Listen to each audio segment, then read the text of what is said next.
I am obsessed with massagers. I love foot massagers. I love back massagers. So we just got this one here. This is the back and shoulder massager, and it is amazing. Check this thing out. So you have it like this, and it does need to be plugged in. So that is something that you need to keep in mind. So you've got the plug, and then all the controls are right here on the side. So you can turn it on. And watch this. Look at that. Can you imagine that feeling on your back? It is amazing. You can actually switch the direction. Now it's going to go the other way. There are 3 speeds. So you've got your middle, and then that is the fastest there. And you can actually add heat with this button down here, which is amazing. So this you can wrap on your shoulders or put on your lower back. My favorite place is your shoulders.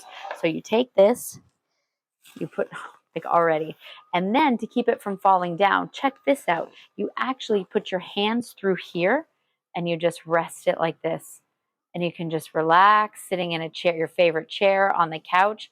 Oh, this, like, it feels like heaven. And of course you can also move it down your back as well. Wherever you decide to put it, it's going to feel great.